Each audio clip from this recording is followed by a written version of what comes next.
Look at those rat houses up through here. Not a lot of them in here though this year, but there is a few big ones. You can see where I'm. Sometimes it's a lot easier to walk in the water than out.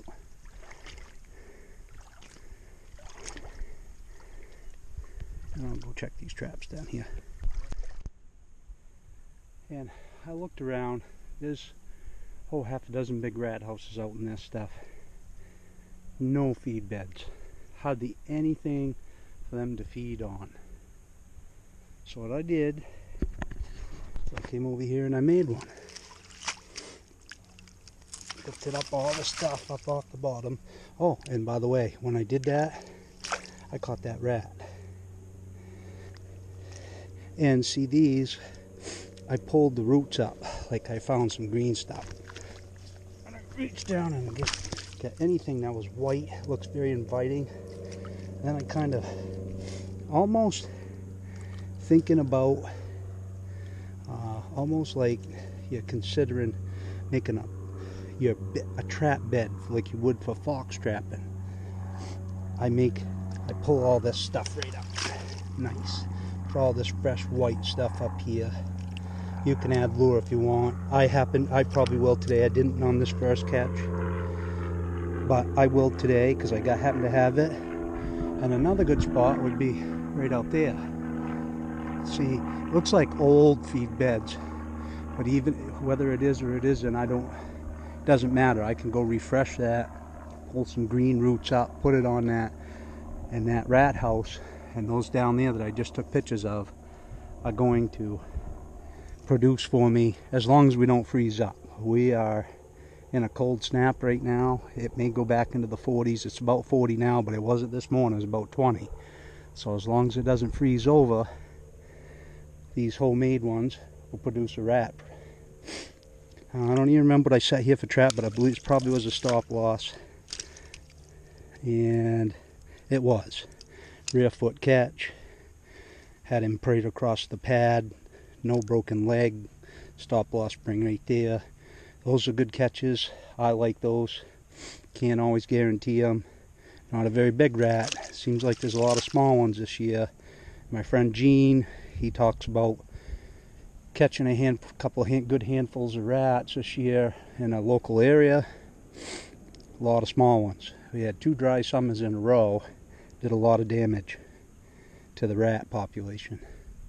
But I can take 8 or 10 rats out of here and not do anything to it with no problem. Okay, I'll show you a remake out a little further in just a minute. I waited out in between taking that rat out behind me and this. I came out to this spot that I told you looked like a good spot, and right on top of this are rat droppings. A few little snails. So there has been rats here. They don't look good. These spots don't look good because they've been pretty dry this summer, I think. I'm no super duper expert on any one thing, but with this dry, it's made feed bed trapping a little bit tighter. You really have to look. So this was a feed bed. We're still really close to rat houses and in all these directions. Plenty of rats around here. Give them a 20, give them a day. You come in here and check them overnight. If it doesn't freeze in too hard, they'll be right here, especially with these stop loss. This one here is kind of rough shape. I didn't dye it this year, but it's what I had with me. I'm going to set it. I'll show you the set as soon as I'm done with it. My set. You can see I made kind of a little pocket. Pulled out some really white roots. These are kind of sticking off. I've kind of made it the way I wanted it.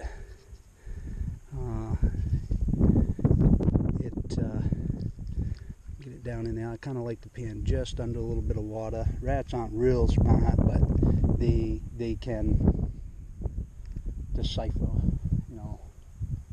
what to do and what not to do. And this way, I'm thinking that they might come right up this way.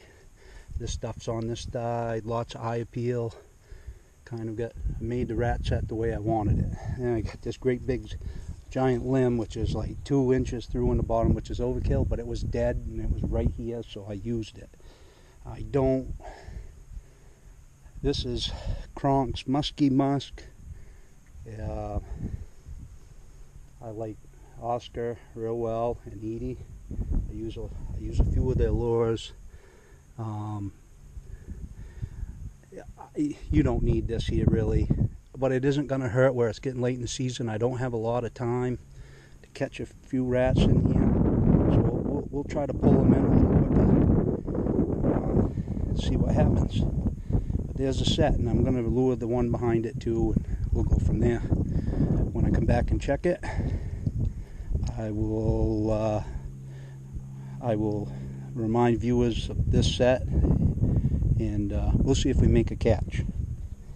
I have pretty good faith that it'll happen if it doesn't freeze in. Catch you up the line. Here's a rat. This one's a little nicer, and a little channel. As you can see, it flows down through all this brush. I happen to pick this direction. You can tell the rats have been right here. It trickles about 8 feet back here. There's a nice hole down. You could see where they were traveling. Right over the beaver dam. Perfect circle. I was thinking rats and mink. Right now it's rats, but that's okay. We'll take the rat. Probably almost as worth as much as the mink. And then they come down through here and have a dive stick, and that's 220. And Kawango. We get another rat. Saw him come out of nowhere. Come on. This is a nice one.